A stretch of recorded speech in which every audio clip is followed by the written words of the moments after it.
সেই দুইটা নিয়ামত কি শোনেন, আল্লাহ রাব্বুল আলামিন বলছেন ওয়ালা খাউফুন আলাইহিম ওয়ালা হুম ইয়াহজানুন। জোরে বলুন আল্লাহু আকবার।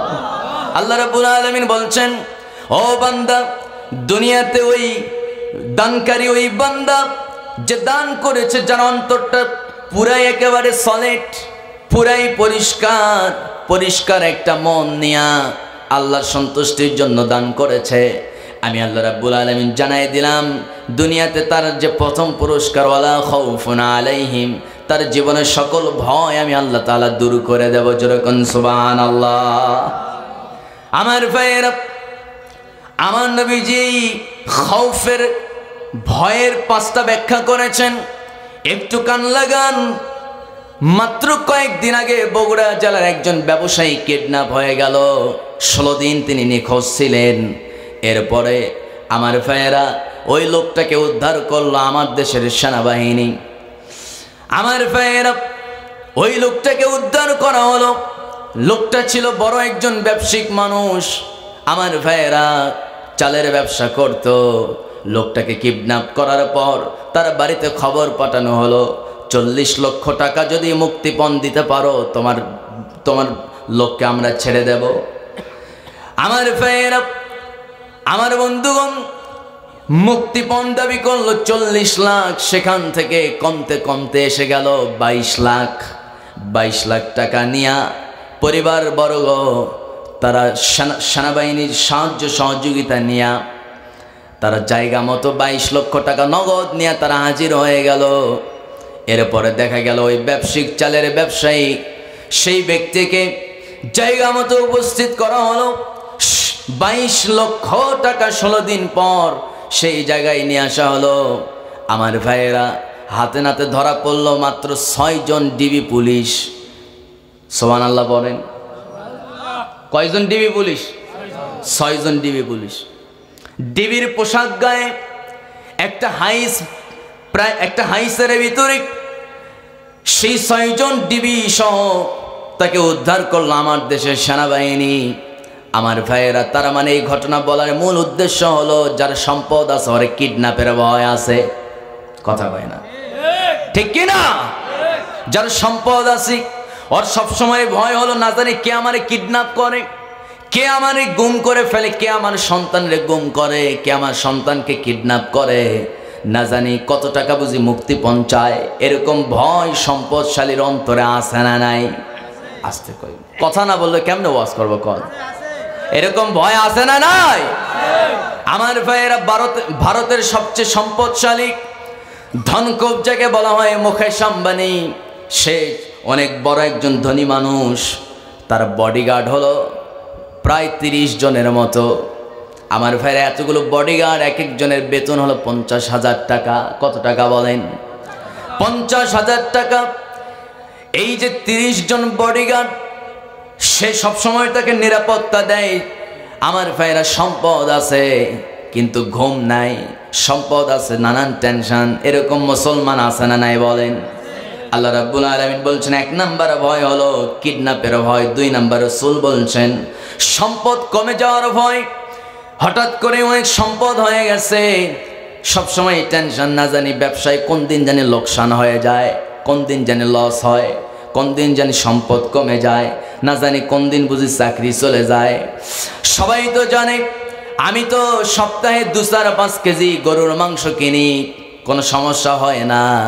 বাড়িতে আমার ছেলে 2টা মেয়ে 2টাকে আমি প্রাইভেট দেই, এক একটার পিছনে 20,000-30,000 টাকা খরচ হয়। এত খরচ করি, সবাই জানে এত সম্পদ আমার, না জানি সম্পদ যদি আমার কমে যায়, আমার ধনী যেসব আমার পরিবার বর্গ আছে, এরপরে ধনী প্রতিবেশী আত্মীয় স্বজন যারা আছে, ওদের সঙ্গে আমি কি অ্যাডাল্ট হয়ে তাদের সঙ্গে চলতে পারবো নাকি? এরকম একটা ভয় আছে না নাই বলেন?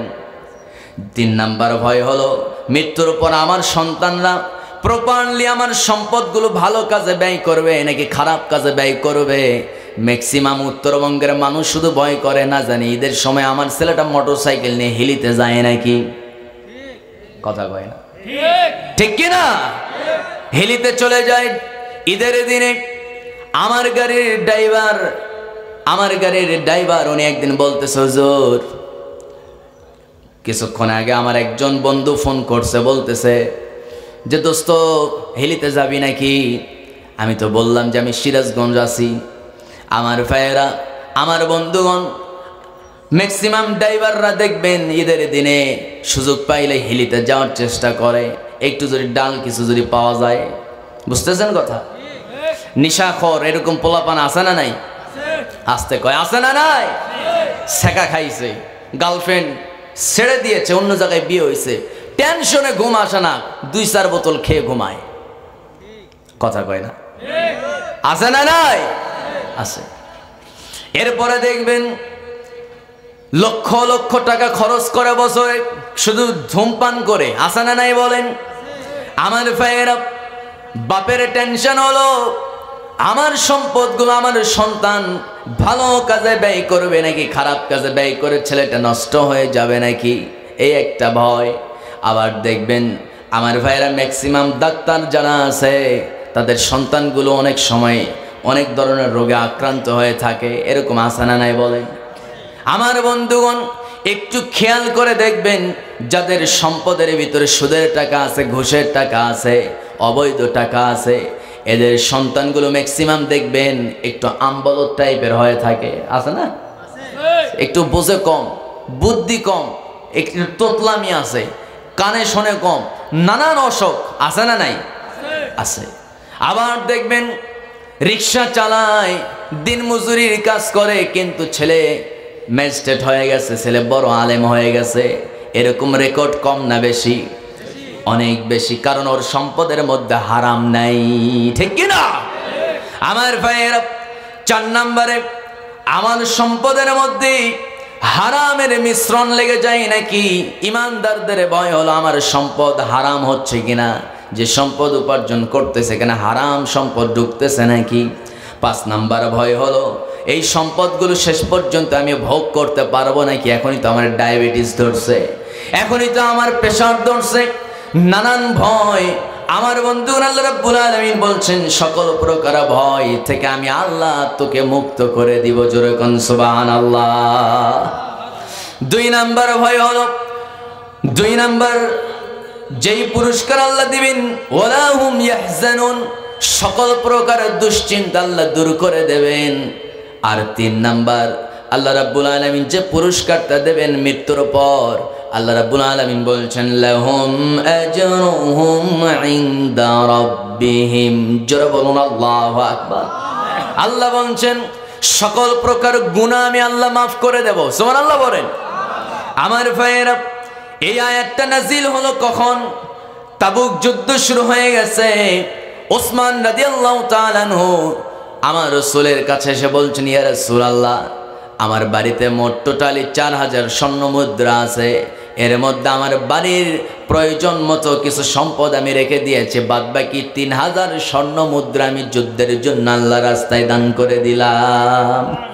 জোরে কোন সুবহানাল্লাহ। এই মুহূর্তে আল্লাহ তাআলা এই আয়াতটা নাজিল করেছেন যে যারা দান করবে আল্লাহ তাআলা তাদেরকে 3টা পুরস্কার দেবেন। জোরে কোন সুবহানাল্লাহ। ওঠে কেন, দোয়া করে দিব নাকি ভাই? সম্মানিত ভাইরা, সম্মানিত বন্ধুগণ, এজন্য আমাদের দান করার মূল উদ্দেশ্যই হবে একজনকে খুশি করা। তিনি কে? আসতে বলবে না, তিনি কে?